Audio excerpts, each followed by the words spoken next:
Labas, pernai sveikinausi, čia lytis plaukia, buvo daug ledo, buvo šalta. Dabar nėra, bet yra kaip yra. Senai norėjau video padaryti, šitą, tokį, kažkokį panašų. Bet video padaryti kaip nespėjau, taip nespėjau. Tai sakau, padarysiu, o tokį paprastą, daug nemontavęs. Tiesiog čia sudėsiu, apie ką aš noriu kalbėti.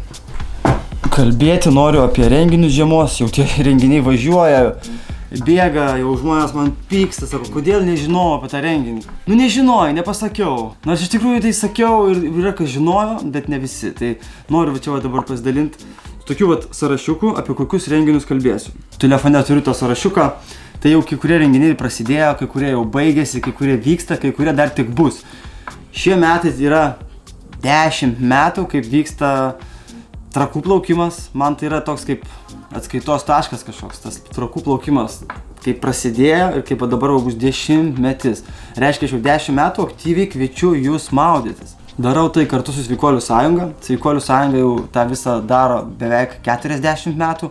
Aš prisijungiau kiek vėliau, pats maudausi apie 15 metų, aktyviai organizuoju apie 10 metų. Ir per tos 10 metų gimė tų renginių visai ir viskas labai stipriai pasikeitė. Tai aš dabar noriu jūs pakviesti į tuos renginius, kad nebūtų paskui, kad kažkas kažko nekvietė. Tiesiog dalyvaukit. Dalyvauti yra labai smagu. Mes važiuojam dabar į kitas šalis, jau kaip matėt, dabar dalyvavom pasaulio rekorde. Pasiekėm pasaulio rekordą su 3000 žmonių.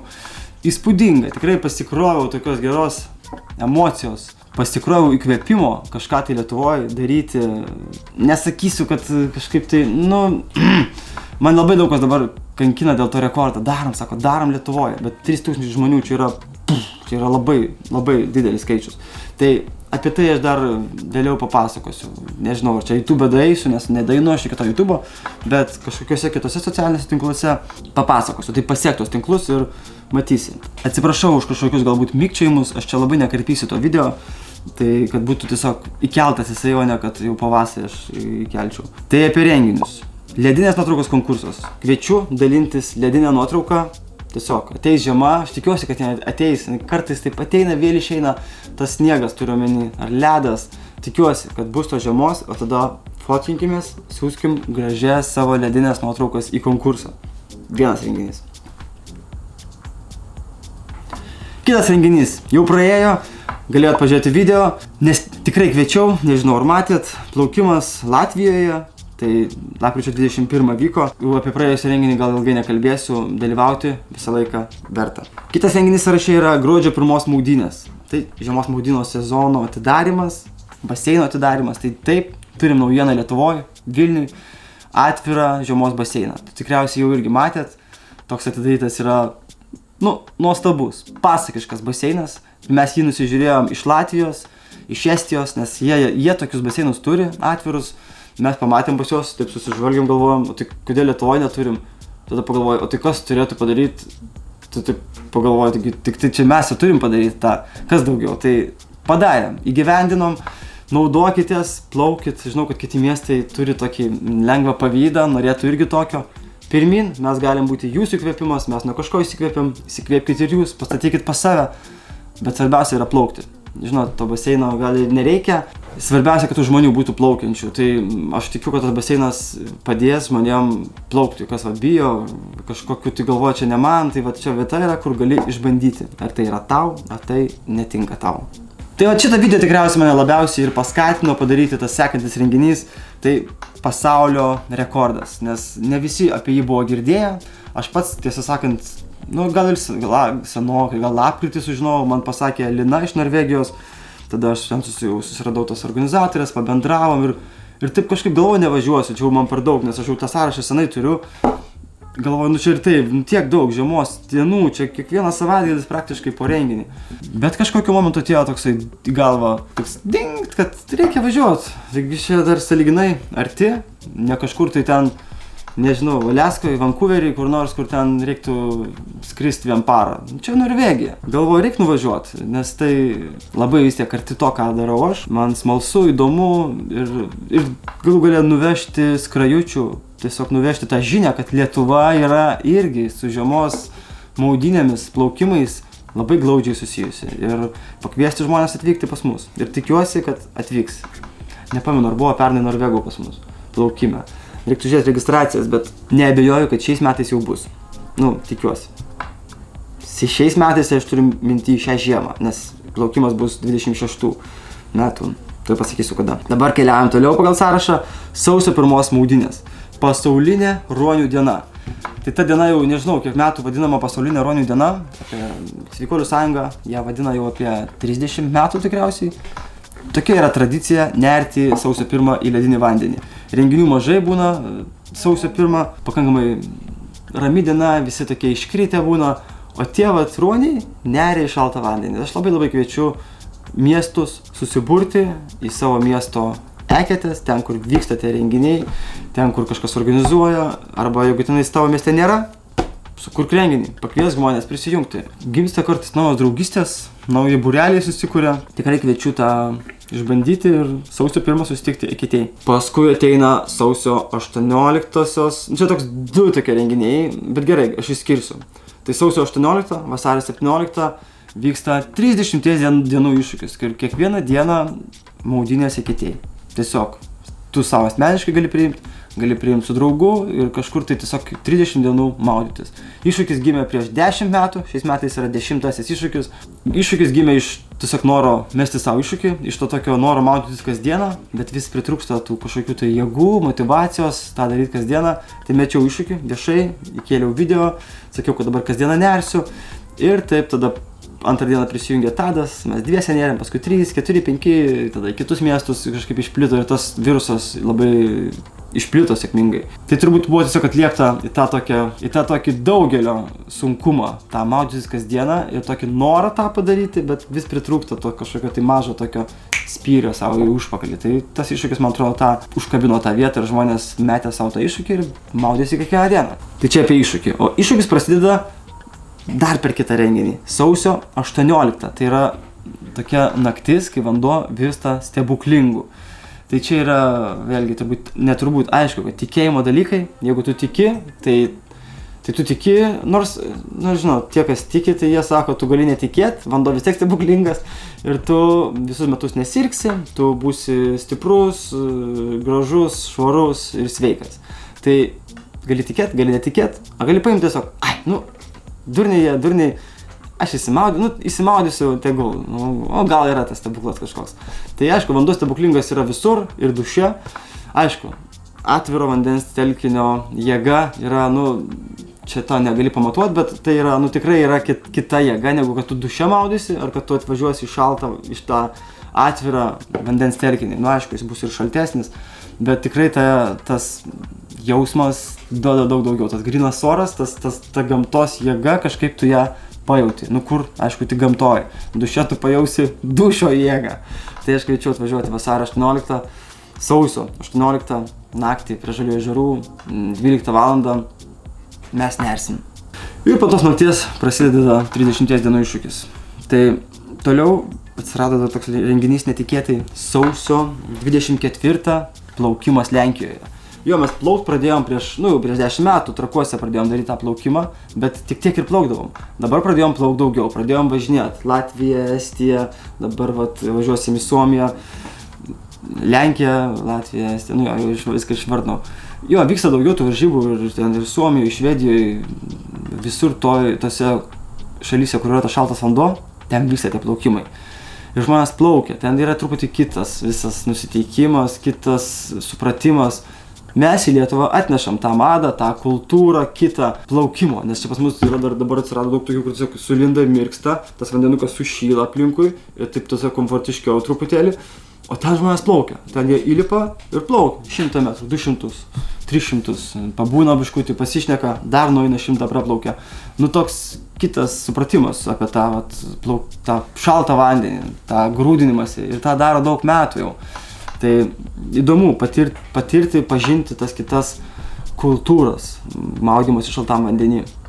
Norvegai, pavyzdžiui, sėdi jie prie laužo, alutis, cigariukas, ir jie paskui eina, įsimaudo, jie visiškai kitaip tą supranta, mes čia labiau per sveikatinimąsi, jie per pramogą, per sportą, kažkokį sveikatinimąsi, bet tiesiog kitaip, tiesiog tas yra kitaip, negali sakyti nei gerai, nei blogai, tiesiog taip yra kitaip. Ir įdomu tą pamatyti, pažinti ir tiesiog tie skirtumai mūsų visų yra žavūs.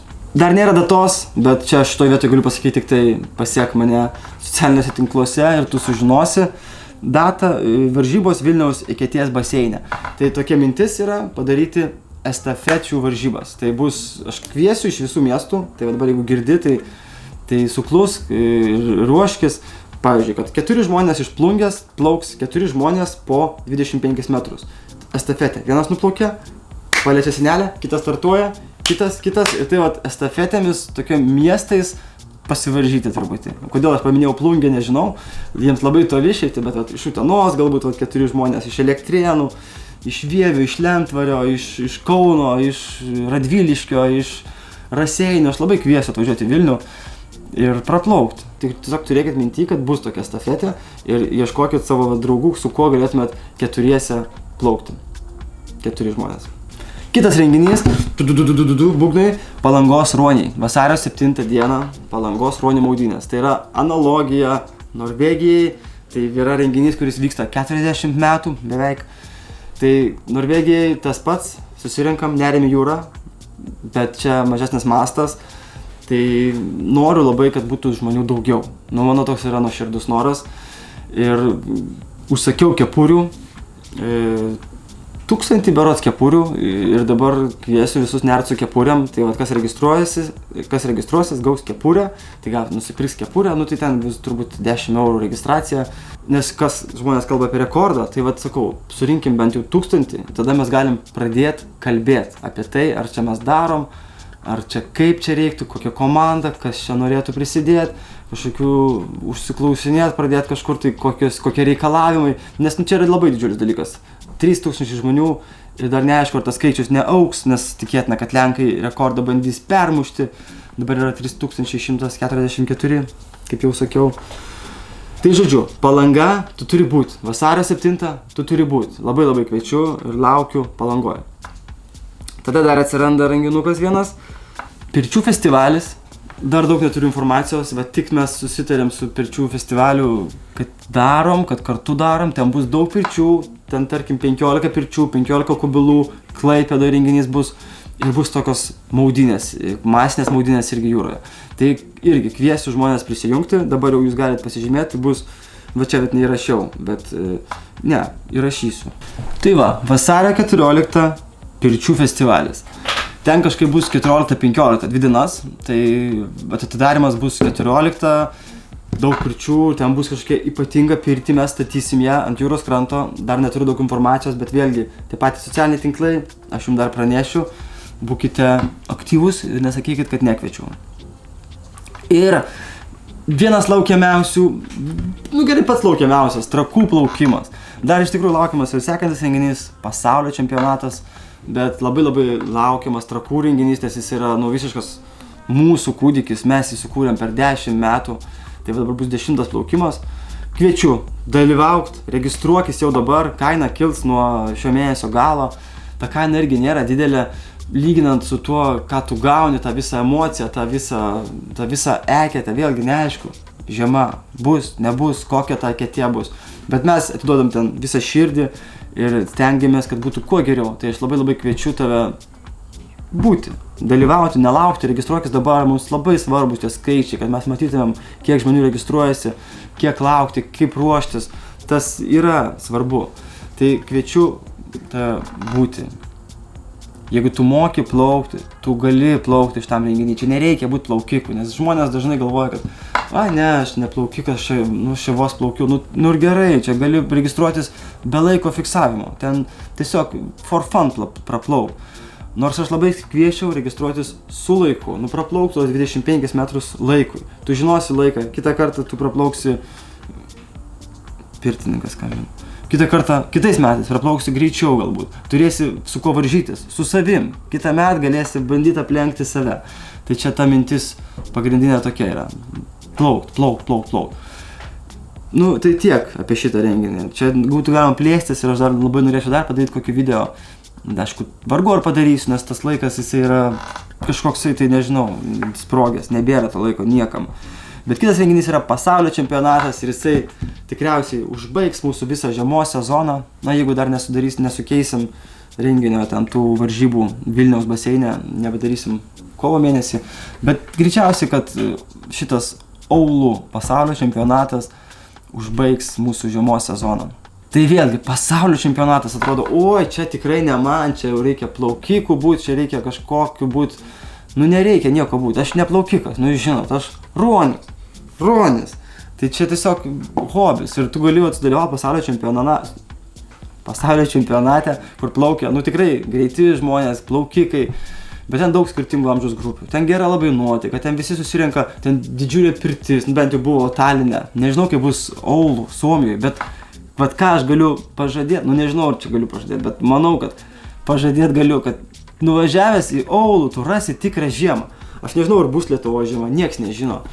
Tai Suomijoje aš tikiu, kad ten bus žiema, sausio, kovo mėnesį, ten turėtum rasti sniego. Tai aš tikiuosi, kad bent jau, jeigu medalių nelaimėsim, tai bent jau žiemoje pabūsim. Tai kviečiu tave irgi atvažiuoti kartu pasaulio čempionatą. Gal ne kartu, mes važiuosim su mašina, su keliais draugais. Mes dar ten norim pakeliauti. Kiti žinau, kad jau nusipirkę yra lėktuvo bilietus, viešbučius. Mes jau irgi viešbutį nusipirkę. Žodžiu, plauksim. Ir bus mūsų delegacija. Ir mes palaikysim lietuvius, kurie greitai plaukia, nes bus ir greitų plaukikų lietuvių. Tai va, mes būsim ta rėksnių komanda, kur rėksim su vėliavom. Pirmin, Gerardai, Juneta, Aušra. Nu kas čia dar pas mus greit plaukia? Nu viskas turbūt, tiek mūsų tų greitų. Ir aš irgi greitas, negali sakyti greitas. Tas mano sekundės, kiek ten, tų 16, 15 sekundžių, 25 metrai, aš visada nusiteikęs, kad galiu įveikti ką nors. 15 sekundžių nuplauksiu, gal kažką aplenksiu. Tai čia nusiteikimas svarbu, čia nuotaika, buvimas, dalyvavimas svarbu. Jau vien tas važiavimas, kelionė, yra smagu. Tikrai patiriu dalyvauti apskritai, kažkuriuose žiemos renginiuose. Aišku, aš nepaminėjau Radviliškio, Utenos, jie irgi daro renginius, Plungė, jie daro daug visokių tai renginių. Ir čia nesudėjau visų, aš čia sudėjau tuos, kur aš taip jau pats juos kažkiek tai čia darau, kuriuos darau aš. O Radviliškio vasario 16 jie tikrai darys, mes tikrai važiuosim į Radviliškį, aš pats ten būsiu, dar kažkur važiuosim. Tai aš čia taip atsiprašau, kad kažko neįdėjau, jeigu tikrai negalvokit, kad aš noriu jūs paslėpti, bet parašykit komentarę, jeigu turite tą renginį. Man atsiųskite, aš pasidalinsiu kažkur tai, kur galėsiu. Tikrai norisi visus tuos ruonius. Yra visai ekečių žemėlapis. Kągi, apie tai aš nepasakiau dar irgi. Yra 50 ekečių visoje Lietuvoje, kur žmonės maudosi. Kažkur aktyvus yra, kažkur tai tokie apmirę, kuriems reikia tų lyderių. Bet iš esmės yra toksai ekečių žemėlapis. Aš nežinau, kur yra didesnis. Aš šitą idėją nusižiūrėjau iš Latvių. Jie turi tokį žemėlapį. Bet idėją nusižiūrėjau gal prieš 5 metus. Jau mūsų žemėlapis jau labai stipriai peraugo Latvijos. Pas Latvijos ten buvo gal kokie 7 tie taškiukai. Pas mus jau yra 50. Tai, įspūdinga. Pas mus tie žmonės tikrai maudosi. Maudykis ir tu. Nebenoriu užimti daugiau to eterio, nes ir labai ilgas gaunas ir taip video. Tai iki pasimatymo žiemos renginiuose. Ai, dargi, kalėdos. Iki pasimatymo. Kokio pasimatymo? Mes turimgi ponšus. Ponšai yra labai geras daiktas. Jisai atrastas yra būtent besimaudant, kad reikia iš to poreikio tam ir kas turi, tas negali atsidžiaugti. Toliau atsirado kojinės, ronio kojinės. Baltos, mėlynos. Prašau. Merčas, ko ne merčas? Rankšluosčiai. Čia yra visiškai naujiena. Aš dabar pirmą rankšluostį išpakuoju. Nedidukas. Tai galima sakyti, tai yra alternatyva ponšui. Nes ponšas jisai labai didelis, labai daug vietos užima. O šitas yra nedidukas. Ir mama matėte, kokį pakiukas jis pakuoja. Aš jį tikrai naudosiu. Aš matau, kad aš jį tikrai mylėsiu. Ir man kas patinka dar, kad čia galima užsirišti, aišku, ne kiekvienam, kas turi biškutį platesnius, taip sakant, klubus gal neužsirišti, bet man užtenka, aš galėsiu persirengti ir taip. Čia smulkmena, aišku, ten kai ruoniai rengiasi, paprastai labai nežiūri ten, pamatys kažkas, tai tą varpelį ir nepamatys. Nes, visi sušalę, nesušalę, bet tiesiog, suprantat, ruoniai supras. O pašaliniai žmonės, tai būkit ruoniais, ką aš galiu pasakyti. Tai va, šitos visos yra dovanos, prekės, parduotuvėje mūsų, palieku nuorodą, įsigyk ir atspėsim dar atsiųsti iki Kalėdų. Jeigu nori Vilniuje atsimti, gali iš manęs atsimti, aš turiu šitų dalykų irgi čia Vilniuje, o Klaipėdoje yra Tomas Paulius ruonis, kuris gali perduoti Klaipėdoje arba išsiųsti paštomatu į visą Lietuvą arba tikriausiai į visą pasaulį, jeigu bus atskiras susitarimas. Dabar jau tikrai viskas, ate, geros tau žiemos, bet dar sustiksim. Tikrai labai norėčiau daugiau sustikti, bet neišeina. Laukiu, kada Jajus kurs video, pats nereiks ten jam labai daug aiškinti, nes dabar tai kartais ten susiduri ir supranti, kad dar tolokai. Ate. Ne, uždengsiu su ruoniu. Taip.